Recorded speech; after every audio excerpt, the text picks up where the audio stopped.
Yusuf was a Catholic before. I would like to ask him the simple question. He was brought up like a Catholic, but what made him change? Doesn't he believe that the Messiah is true, or did he ever feel that the religion, Catholic religion, has not brought up any Messiah and the Bible is false? I would like to just know what that means, because he said he was a Catholic before and now he has become a Muslim. What made you change? What was that storyline before? Doesn't he believe that there is a Messiah, or the Messiah had come, saved us, died on the cross? Thank you very much for a good question. I hate to disappoint you, but I wasn't a Catholic. But I was with a Catholic priest the night that he accepted Islam. And I asked him these questions you asked me. Because after all, I was still a Christian, a preacher in Christianity, and I wanted to know why my best friend, a Catholic priest, had converted. That's a pretty weird thing. A Catholic priest is not like a regular preacher in the Protestant religion. A Catholic priest has given up everything. He's given up his life to be a Catholic priest. When he enters into this realm, he's basically given away everything. He can't have a wife, he can't have children, obviously no grandchildren. He has no home, he just lives in a rectory or wherever they give him a place to stay. And he's sent wherever they tell him to go, do whatever he's told to do, and that's it. And he cannot disobey the Pope, otherwise they can kick him out of the religion, and if they do, he's excommunicated and he goes to hell forever. So how would a person like this want to become one of those Muslim terrorists? That's what I wanted to know. He explained in a very few beautiful words something that I came to learn for myself.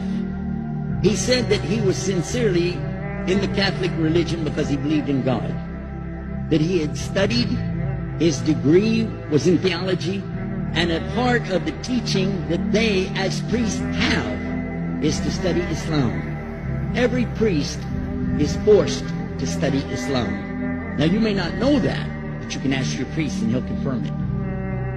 And when you study Islam, even when Islam is taught to you by somebody who hates Islam, as long as they don't corrupt it too far, you can still see the truth in Islam. A classical example happened to me just recently when I was in Saudi Arabia.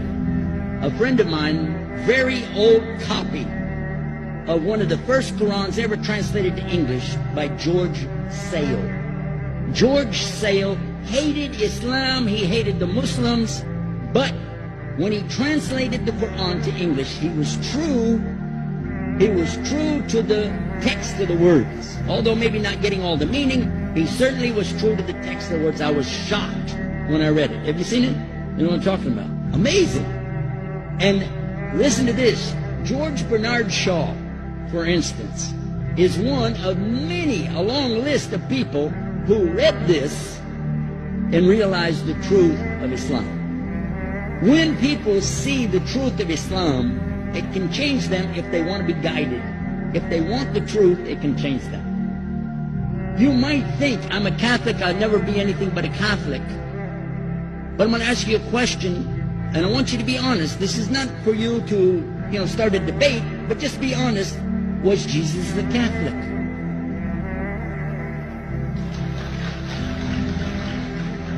And it's not open to debate, so there's no point in opening that up, because you know and I know he wasn't.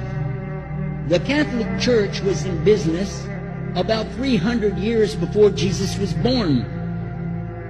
It's on their website. Don't go like this. It's on their website. That's where I took it from. The Catholic Church was really started in Rome by Alexander the Great. Do you know what the word Catholic means? It means universal. It was the universal church for the Roman Empire. If you didn't join it, you could not be a Roman citizen. And it was opposed to the teachings of Judaism and opposed to the teachings of the early Christians for more than 200 and some years. And they were diametrically opposed to each other to the extent that it was the Romans killing the early Christians. Now, if you understand that, and you go to their website and read, they didn't even take over Christianity until the year 325 AD. And when they did, they changed a lot of things. Again, referring to their own website. But if you want to check it in Britannica or Americana or grow your encyclopedias, go ahead and read about the Catholic Church. When in August of 325 AD at the Nicaea Council, they took over, first thing they said was, let's change the date of the birth of Jesus to be the same date as that of Mithras, which was the god, one of the gods worshipped there, and also the sun god's birthday was the same day, December the 25th, believing it to be the shortest day of the year. And Constantine was a sun worshiper of Sol Invictus. Go to the website, read it for yourself. There are a lot of points, but not the least of which, even today, if you go in any Catholic church, and I have, you'll see so many portraits and statues and idols and images throughout the whole place, that for the one who's never experienced that, for a Muslim who knows about these images, he'll be like, whoa, a'udhu billah. Whoa, what's this? The first time I walked in a Catholic church, I was about 10 years old. I was shocked. I was shocked at the idols and statues everywhere, because in the Protestant religion, we were brought up to believe that the second commandment was just as important as the first commandment. The first commandment in the Bible, in Exodus, is the same as the first commandment in the book of Deuteronomy. It says, I am the Lord your God that brought you out of the land of Egypt in the house of bondage. You know no other God beside me. Beside me there's no other gods. Thou shalt not have any other gods beside me. How many in this room agree with that commandment? Raise your hand. You notice the Muslims are raising their hand because it means Ashhadu la ilaha illallah. That's the first commandment for us as well. The second commandment you have clearly says, thou shalt not make any idol, any graven image of anything that creeps upon the earth, swims in the sea beneath, or flies in the air above. And I was sitting in a church one time, sitting there in the morning service, watching, the preacher talking. And, they go on and on and on. And sometimes you lose your train of thought. I was looking. Whoa! On the front of the podium, there was a fish. A fish. For the symbol, make you fishers of men. They had a fish. I said, whoa.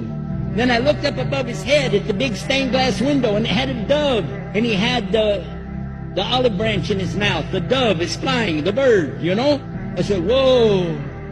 And then I look over here, and there's a cross with a man hanging on it. And I said, wow, they didn't miss a single one. They got them all.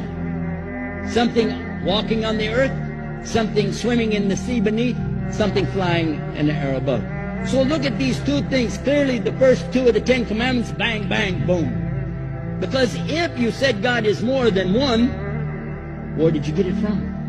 When Jesus is talking to his own companions and they ask him, what's the greatest commandment? Mark 12:29. Clear.